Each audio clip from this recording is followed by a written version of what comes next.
Hello and good day. Another recipe na gusto kong ibahagi sa inyong lahat. Kakaibang nuts. Ito ay water caltrops. Tawag nila caltrops. C-A-L-T-R-O-P or butt nuts. Para kasi siyang ipakita ko na rin sa inyo kung ano ang itsura niya kasi may video or kinuhanan ako doon sa market. Meron akong gustong ipakita sa inyo. Tawag dyan ay corn. Isa sa mga roots ng lili. So kung paano niya buksan, ganyan. Hindi ko matandaan kung ano nga ba ang exact na tawag nila dyan. Pero parang ano siya, no? Parang sungay. Ayan na nga. Meron na siya paninda dyan. Parang nuts din ang kanyang lasa. Ganyan. Kung paano niya buksan, meron siyang special pambukas. Ayan. Special cutter ang kanyang ginagamit. At easily mo na siya matigas kasi ang balat niya.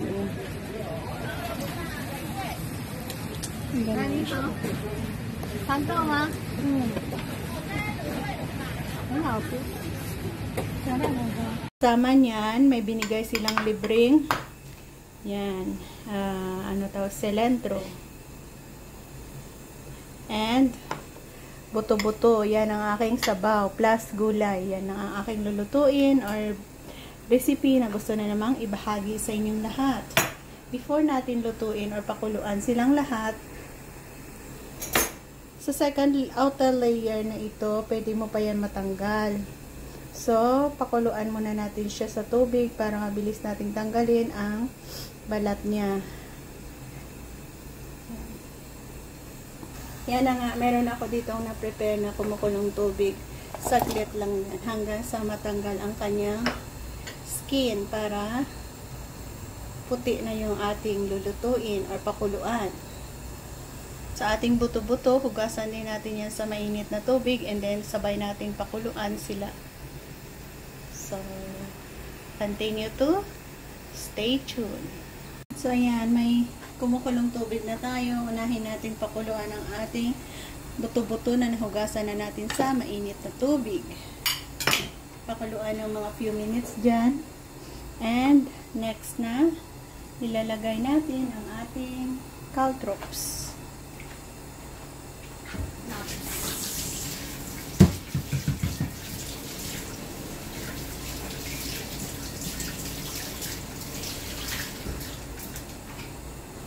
I-cover muna. Salibin natin dito ang ating nuts. Pwede na ba yan tanggalan ng ayan, pwede na siguro. So, hugasan ulit natin sa malamig na tubig. Check out natin kung pwede na matanggal yung balat niya. Yan, pwede na siya matanggal.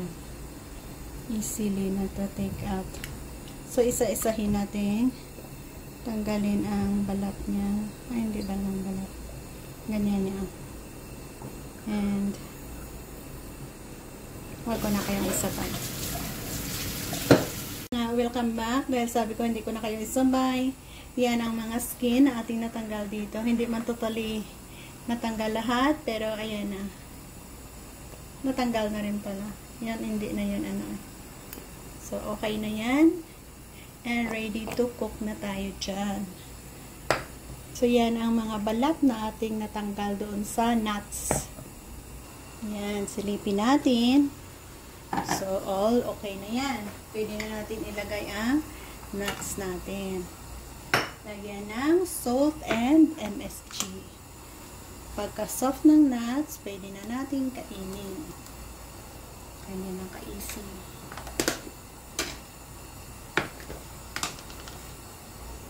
Yan, pakuluan ulit. Cover and balikan ko kayo pag okay na. Habang tayo ay nag-aabang sa ating sabaw, gawin na rin natin ang ating patola. Ginisang patola lang ito. Easy at simple lang pamamaraan. Oops.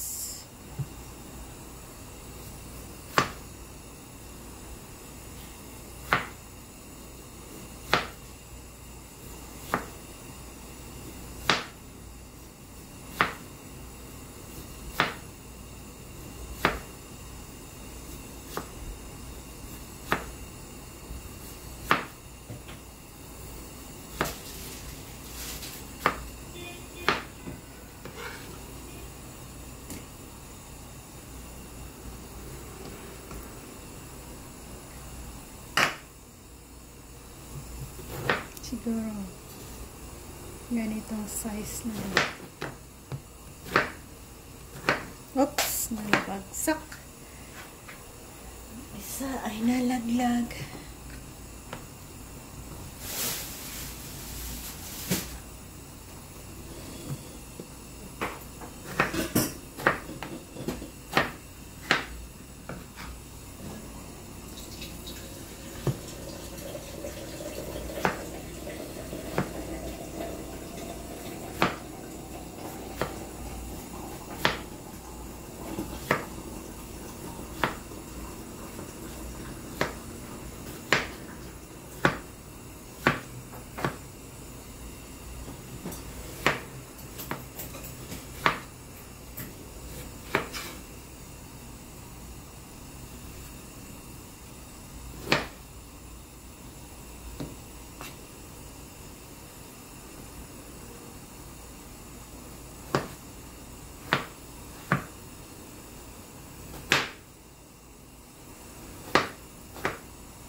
Handa na.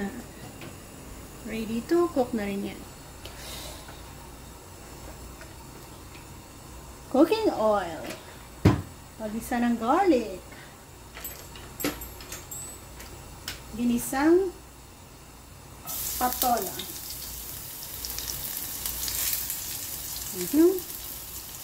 Pag-brown ng garlic, ilagay ang patola. Easy lang.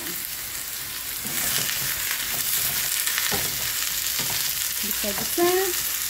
Lower ang fire.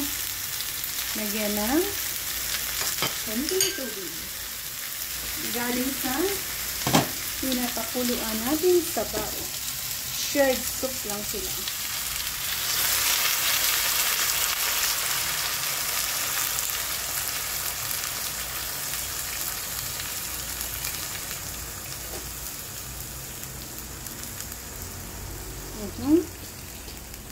So, abangan natin maluto. And balikan ko ulit kayo.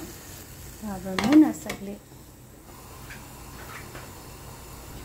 At lagyan ng asin at MSG.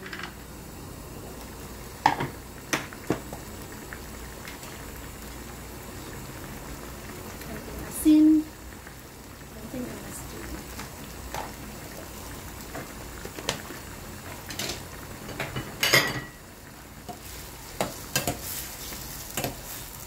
A few minutes, pwede na natin i-off. Ginisang patola na mayroong sabaw. So, welcome back. Luto na ang ating patola. So, yan na nga siya. Masarap. Ginisang patola na may sabaw. At the same time, ipakita ko na rin sa inyo ang ating sarap na buto-buto. At sakto lang ang kaniyang pagkaluto. So, thank you guys for joining me again. Hopefully, nagkaroon kayo ng idea sa mga simplihang luto na aking ginagawa. Dalawang dish lang ang aking niluto. Sabaw and vegetables. So, ilagyan ng cilantro. So, ganyan siya. Ganyan natin lutuin ang caltrops. Nuts. Ayan, durog-durog na siya. And bye-bye and God bless us all. Salamat.